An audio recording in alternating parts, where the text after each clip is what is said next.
All right. So, everybody, welcome to Off the Crypto Cuff. Now, I'm your hosts, Jeffrey and Jesse.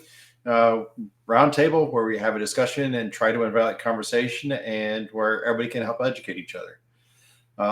So, all around Jesse, while having a drink. All while having a drink. Yep. I'm drinking a little River Green or Green River, sorry, bourbon tonight.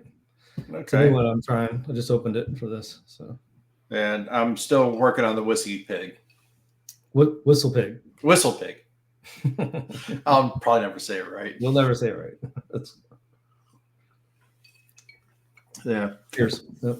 Yeah, cheers. So you want to start us off? It's been a couple weeks now between vacations and stuff. Yep. So I try to take time off. I try to take time off at the same time, and I ended up sick that entire weekend. Oh, did you really? Oh, that's too bad. Mm-hmm. Yeah, I was in the good old free state of Tennessee. Oh, nice. It was pretty nice. Good. Oh, did you see the link I sent you? Was coming to Tennessee at the end of this month? No. I sent you a link. Bitcoin. Oh, yes. Okay, sorry. Yes, that's one of the things I want to talk about, because I was like, oh yeah, we could talk about the Bitcoin what do they call it, conference starting tomorrow. Yeah, and quite the headliner is going to be there. Yeah, number one, Trump. Yeah, it's in your old stopping grounds. So. Yep. And then thought it was interesting that Snowden's actually going to be part of it too. I saw he was on there. Probably video conference in. Yeah, I'm sure. And then a few other big names, especially in the crypto world, for sure. Kathy Woods, Michael Saylor. Even Russell Brand. Yeah, Russell Brand. Apparently Luke Rukowski is going to be there. Yeah. Kind of neat. I wish I would have. I don't know why I didn't know about it, like how I missed it, but it could have been interesting going. It would have been very interesting going. Yeah, if I would have known, maybe I would have timed the time off a little differently. But though it's expensive, it's very expensive to go. Right now, the cheapest ticket, just the general admission, is like $600. Yeah, so. I was going over the prices because it was my mom that actually sent me the link, and she was like, "Did you know about this?" I'm like, "I should have."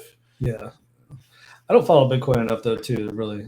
But obviously, it's going to be more than just Bitcoin. But that's the Yeah, it's the central theme, and a lot of the maximalists are definitely going to be there, and that's the thing is we're going to be a multi cryptocurrency world, and I've got my own stories around that and reasons why I say it. Some don't want to count my chickens before they hatch, but I think it's definitely going to be bullish. Yeah. So when people actually start understanding, it's not about the meme; it's about utility. Yep, 100% agree. But I'll ride the waves now with the memes and the whatever. No, I mean, true. I mean, but that's the thing is that you can really get easily caught with your pants down on the memes because they're finicky. Because there's no utility. It's just like when people lose interest, that's it. Yeah. The products come and go quickly. If that's assuming they're not rugs. Right. Yeah, I mean, it's been pretty quiet. I feel. As far as crypto, things have not really been moving a whole lot. I mean, I don't know. So hopefully maybe this conference will maybe get things rolling, kick things off. I'm just kind of surprised. I thought things would kind of move a little more. But I guess we're still kind of early with everything. But I don't know. But yeah, like you said, what'd you do? You said you searched Bitcoin, or you searched what'd you search? You said, and it popped up. Crypto. So it's all just crypto. Yeah, Biden and Harris and Trump and everything there. So Bitcoin commerce. But yeah, I mean, another big thing politically, Biden pulled out. Kind of saw that coming. Mm-hmm. Anybody with two brain cells rubbed together saw that coming. Yeah, I don't know how I feel about it necessarily because I don't know what's going to happen. I feel like the Democratic Party is just passing everything that we stand for when it comes to, all the primaries and stuff like that. It's kind of. I don't disagree with you, and it's very easy to throw their words back at them because it's like, well, and it almost feels like it was set up, right? Because as much as they say, an orange man, is going to tear down our democracy, is just like, well, you're actually supplanting your own base's votes by doing it this way because the primary is over, and you're having to flip somebody else in. Mm-hmm. And they're trying to do it to where they can actually, save grace because he's, bowing out at the last second that it wasn't playing, blah, blah, blah. I got a bridge to sell you in Nebraska if you think that's true. Mm-hmm. Well, there's Democrats literally coming out saying, no, we were pushed down to not be able to even run against the president. They changed the rules mid primaries for the Democrats on whether or not they could run. It's if you start watching some things, you can go down a rabbit hole, but it's interesting to hear because now they can put whoever they want in there essentially. Well, took away. That's not for the people. Mm-hmm. To me, that's what it's supposed to be about. The people are supposed to be able to vote the person in there that they want to see run, and that has totally been taken away. I do agree with you, but there is a fact that's kind of like beyond devil's advocate. Yeah, and it's an unfortunate truth is that the party system, they're technically private entities, essentially, which means that they do have the ability to create their own rules. Yes, sure. People are able to vote whoever they want for. It's just the problem is that they're doing that. That's not. I don't know. Yeah, I agree with you. You know what I'm saying? It's like I feel like if people really knew what was happening, they wouldn't even vote for Democrats. It's like, okay, well, maybe this party would go away because it's just like if they're going to be doing stuff like that. I don't know. It's just, I guess they just hope that people forget down the road and continue to support them, or just be, okay, it makes sense. I don't know. It's mind-boggling to me, honestly, like what's happening right now. For me, it seems like it's more par for the course. I'm not disagreeing with you, but at the same time, it's like I'd rather you disagree with me than we have a conversation about it. Yeah. It's a snake eating its own tail. I mean, they're in a spiral. I don't really see the Democrats, finding anybody. But to be honest, I was like, I've spent years calling both sides of the aisle morons. I couldn't stand either side. Yeah. Right? It's like, and there's a lot of people on YouTube that said this, and it's like in the past, I was like, there was a few senators that I would have potentially have voted for, and one comes to mind that is Democrat, even though that I don't agree with him about the Federal Reserve because he would have nationalized it. In other words, give that the printing machine to the federal government, and that'd be a bad thing. But Dennis Kucinich was something that I would have actually considered voting for in the past, because he at least was honest about who he is, what he is, and what his values are. And he, even though he was Democrat, he would frequently vote against his own party because he had principles and he stuck with them.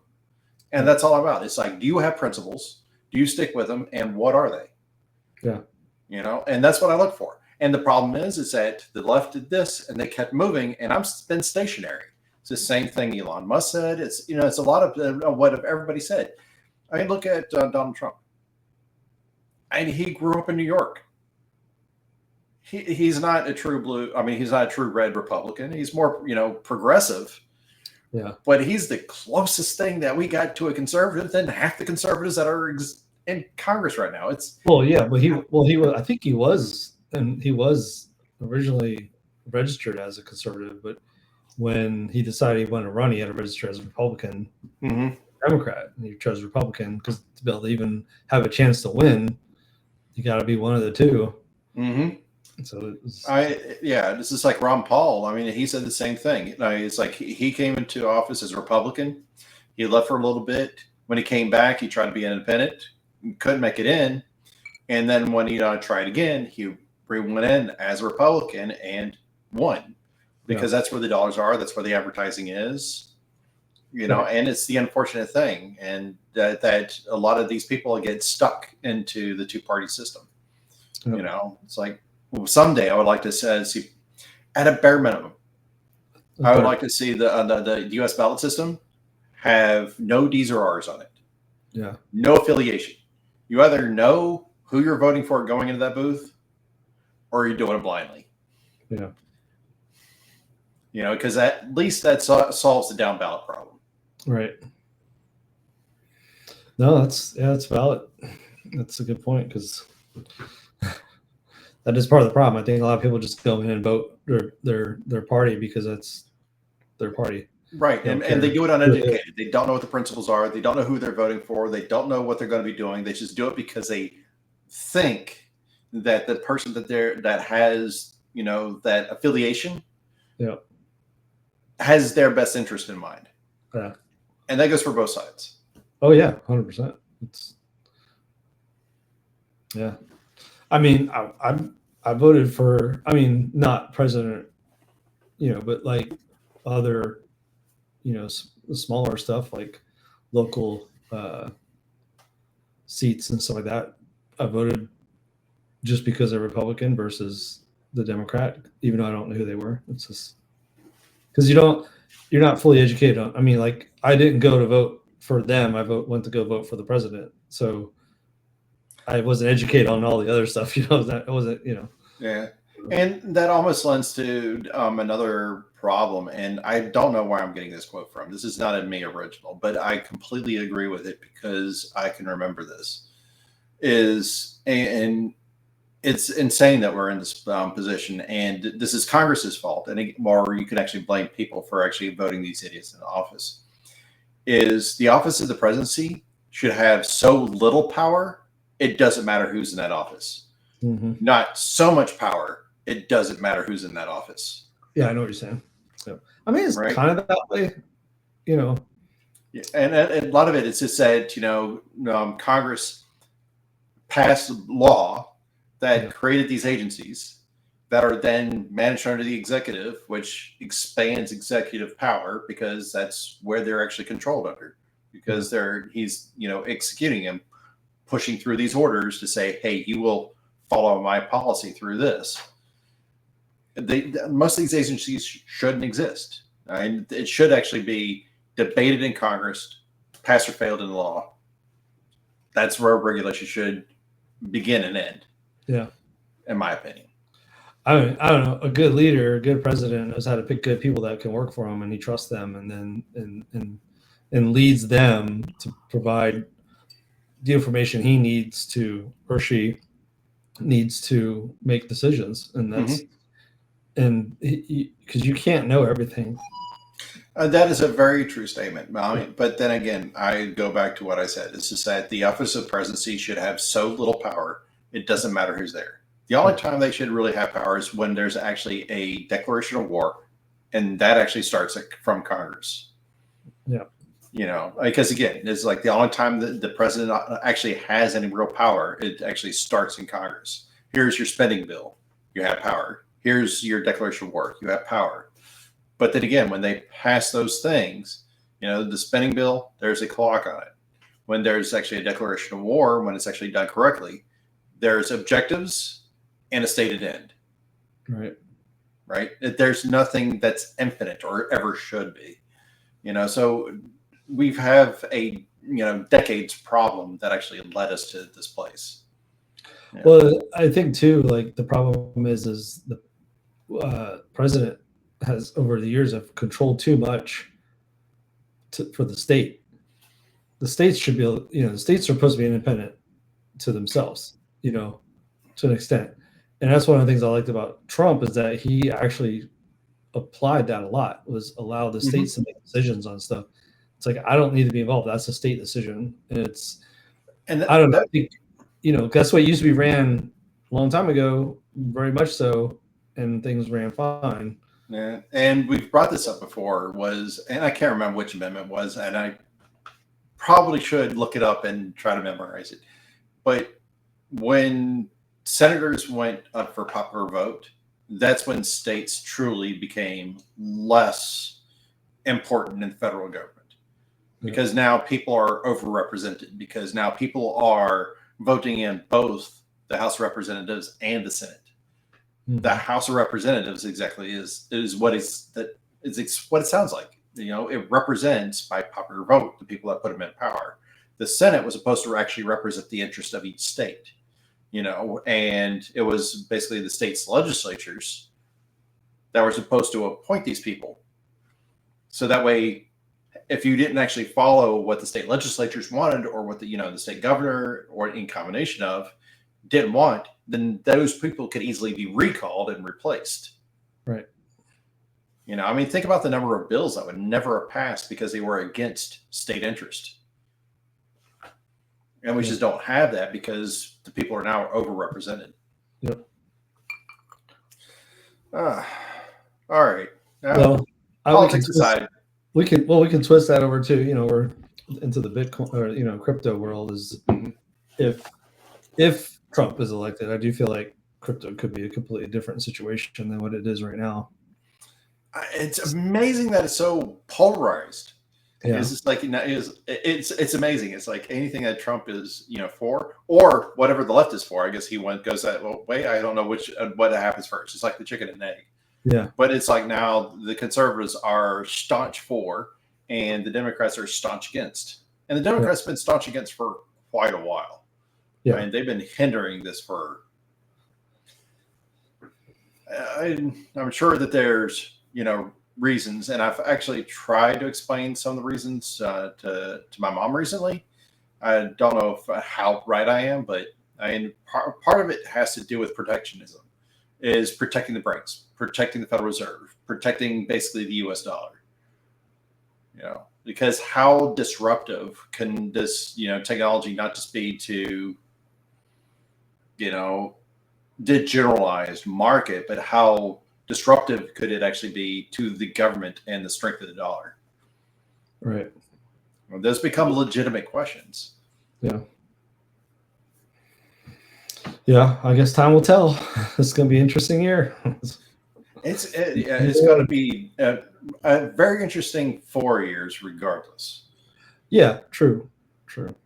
But building up to this year, into this year is going to be interesting, just to see what happens. I mean, the next couple of weeks, just see what happens. What they're going to announce at the Democratic convention, and who's actually going to be their next, potential. I mean, all signs are pointing to Kamala, but there's still some people who haven't endorsed her yet. Yeah, I mean, she's got the endorsement of the president. She is the vice president, so she is the, of course, that's standing heir, right? Yeah, exactly. Big quotes. It just interests me so much because the fact that a year into the Biden administration, they were ousting her. They were like straight up letting her just hang herself. And it just blows my mind right now to see how now they're trying to twist everything around to make her sound like this great person. She's done these great things. And I'm just like, what? I don't know what she's done since she's been in office. Nobody does. So she was supposed to be in charge of the border, and everybody with eyes can see that. That's where they were hanging her. They let her hang out to dry right there with that, because they knew there was nothing good coming out of that, and they hung her out to dry with that and put her in charge of that and said, "You're in charge of that." And then wouldn't let her do things. They were restricting her too. I don't remember exactly what. I just remember her being restricted. And it just made her look really bad. And and a lot of people were saying that the Democratic Party is letting her hang herself and just kind of letting her go. It was interesting. And now they're all of a sudden, it's just, I just don't understand how people don't see it. That's the part. Just like, do you forget that quickly? Like, I don't know. This is, I mean, we don't know. We're literally like 2 days in, it's like, yeah, we're 2 days in. And the thing is, take a look at what happened, back with Bernie Sanders versus Hillary Clinton. It went to the convention, and Hillary won it, not because of delegates, but because of super delegates. Yeah. And it was these people that could, vote for basically anybody. And that's why she basically got the Democratic nod over Bernie. And he just basically had to tuck tail and then accept it. So yeah, it's just like when it goes to the Democratic convention, anything can happen. The ticket is technically up for grabs. Nobody really knows. Yeah. And I was talking about this recently. This is that it is kind of sad. It's just like when it came, and again, please, if I am wrong, please, send me some information down below. Not hate, but actually send me some links, and I'll take a look at it. It's like I do want to try to learn here, but from my understanding, when it came to Kamala versus Biden, she left the race, and when it came to the convention, she had 0 delegates. She did not win a single delegate, which means that effectively, even if people did vote for her, she did not get enough votes anywhere to actually win a delegate. In effect, that means nobody wanted her as president in her own party. Yep. What changed between 4 years ago and today? I don't know. I don't either. It's just like I think it's just it could be they just don't know. I don't know. Some people were saying, and I kind of agree with this, that they may throw Michelle Obama's name in there. She is adamant that she doesn't want to do it. That's what I've been hearing. Yeah. But at the same time, that could be a ploy, being like, I don't want to do it. I don't want to do it. And that's that fake struggle and be like, okay, fine. Yeah. It could be interesting if that, yeah. Honestly, like that could be very interesting.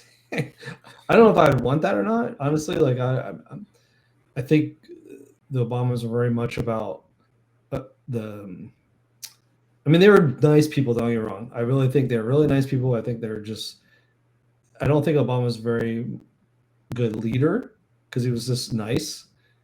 And I think they were more about the Hollywood part of it, like the whole like look at me and showing up on all these, like Letterman and Leno or whatever, just the night shows that no president has ever done. They were showing up on. And then like, Oprah Winfrey, it's just like they were more about the popularity of it, the Hollywood version of it versus the actual presidency version of it, the political. I felt like, and like I said, I don't know if she would be a good leader, in that. I mean, Obama was not, I felt like, a good leader. He was a good talker, educated, a nice guy, but I don't think he was a good leader. And that's what we need a leader. Like this country needs a leader. We need somebody that can not take crap from people and be like, no, we're the United States of America. Like you need to step in line, essentially. Like, I don't know. But we're the greatest, we're supposed to be the greatest power in this world, and we're not at this point. And that's the thing. And people are starting to step on us. And even my wife, who's not really as politically aware or economically aware as we are, she is definitely concerned because she's starting to hear news that there's a predicted economic collapse, another Great Depression on the horizon. Yeah. And it's actually kind of like interesting in the timing where she's actually starting to hear this herself, because typically, you have this October surprise around election time. Could this Great Depression or the start of it or the threat of it be the October surprise? It's just really hard to say. It's just like without really putting on a tinfoil hat and be like, well, this is what I think is going to happen. I don't have any really evidence to back the statements up. But when normal people start hearing things, right? It's one of two things: is either they're being pre-programmed for acceptance of something happening. This is a known phenomenon. It's happened in the past. or they're being clued in onto something that is actually a real threat in the environment, and it's not necessarily a surprise or anything that's being planned. It's basically the chaos in the environment can't be controlled, and it's that chaos that's about to explode. In other words, we've been put onto a trajectory, like a comet's been put onto a trajectory to the moon. There's nothing that can stop the comet. We know that it's going to hit. We just don't know the details. We don't know basically what the impact is going to be. Those sorts of things. I'm trying to pick a a good analogy. I don't think I quite nailed it. Yeah, I mean, it made sense. Like, I mean, things can't sustain the way it's going. I mean, no, groceries are going, everything's going up, but wages are not. And on top of that, like normally when things start kind of like going up, eventually they come back down, right? But if things aren't coming back down, plus like what's weird to me is the housing market is still peaked pretty good.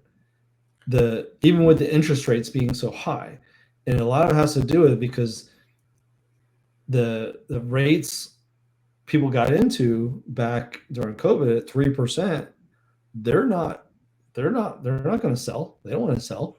They want to get out of that 3%. Mm-hmm. So they're hanging on to their houses. Nobody's selling. So what's keeping the market up is the fact that there's no houses on the market.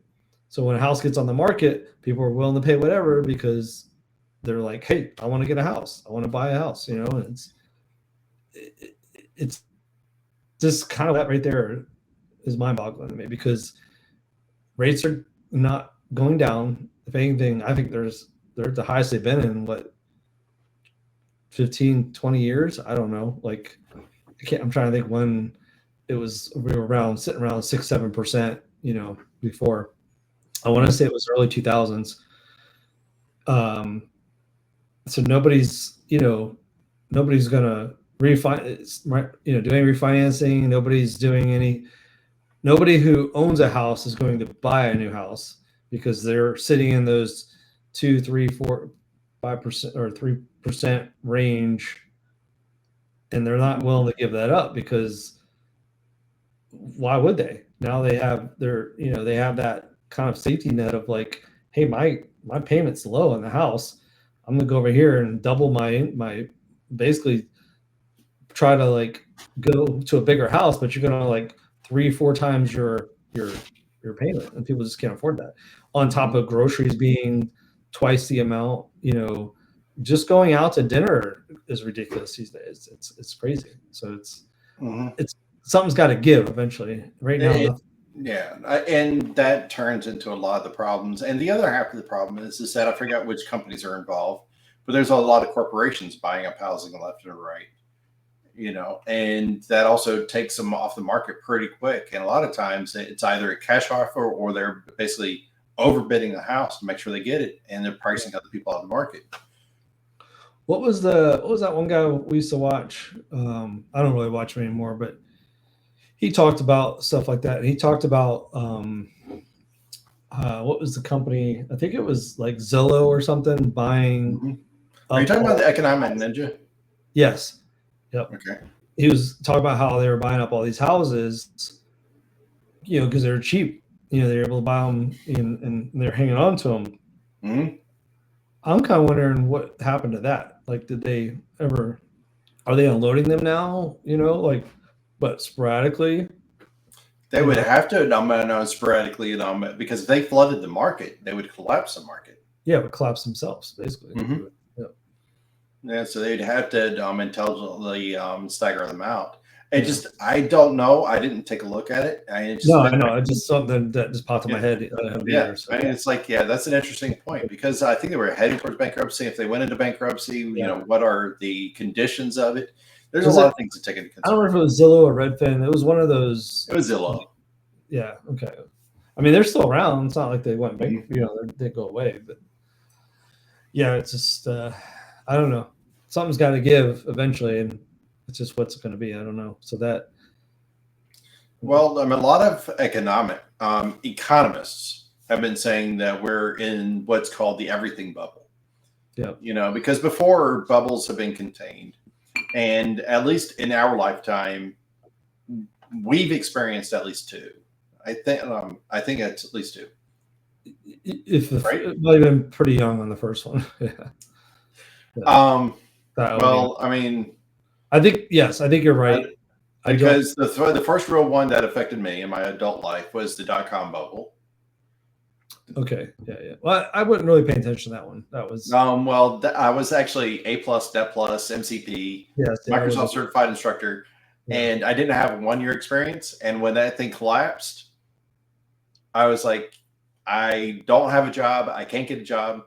My competition was college grads and PhDs, and so I joined the Air Force. Yeah, that was my thing. I joined the military right away. So so it deeply affected my life, and I took a massive turn because of it. Because I couldn't even get a job at a restaurant. Yeah, and that's how bad things got. And then the second one that I'm thinking of is the 2008 crash. With the housing market. So basically, these are contained bubbles in a particular market. But there was bubbles even before that predate us. Now they're saying that this one's going to be the everything bubble because there's only so much gas left in what the Federal Reserve can do. Yep. And this is where effectively the government spending bubble just pops, and that just crashes everything. Yeah. And that's the unfortunate thing. It's just like whether or not it's actually going to happen. Is there any policy that can get us out of it? As you said, it's just like we have rising prices, but stagnated income levels. So basically, the threat is stagnation, and that basically just leads effectively to depression because you either have to print into prosperity, but once you do that, you're guaranteeing a collapse of the value of the dollar. Basically, hyperinflation is guaranteed. But if you continue to raise interest rates, now you're guaranteeing the continued inflation of goods. But the cost is that you're actually destroying jobs by doing that. Mm-hmm. And which basically means that you're just going to collapse things either way. Right. So they're between a rock and a hard place right now. And that's why rates have just kind of stopped. There was talk about the Fed was talking about pulling them back a little, but they decided not to at all. They just left them where they're at. And that's because they realized whichever direction they go, it's going to cause a problem. Yeah. Leaving them alone is the safest thing. And I saw a lot of people actually try and be like, this company posted record profits and they didn't share it with their employees. And I'm like, it's like, do these people not understand basic economics? It's like pricing got everything went up. That means that the operating costs of the companies went up. Right. So even though that they actually, let's just, basically assume it's like, okay, they have 10% higher, rates. How do you know they don't have 10% higher expenditures? Right. Or what's the worst case scenario? Well, yeah, they went up 10% on their income, but they went up 15 or 20% on their expenses. They didn't reduce their wages, but they just maintained them, which means that they're actually technically lower on total income than they were before. And people actually aren't thinking about this through. Yeah. Because they don't run a business. They don't actually understand, what it takes. It's just be like, oh my God, it's record profits and they're being evil about it. Just calm down and, use the gray matter you were given and think about what's going on. This is like, even you as an individual, you have increased costs, but fixed income, or you can actually improve your skills or something else, right. And try to get better. But even then, it's like your increased costs are still there. You're only doing better against what's already happened as the side effect. And that's everything across the board. It doesn't matter if it's individuals or corporations. I mean, granted, I am not a corporate lover by any means. But at the same time, I'm at least able to think about things, a little critically. And oh my God, I got lambasted by several people. I'm like, you know what? At a certain point, the argument's not worth it. And because you can only express so much in text. Yeah.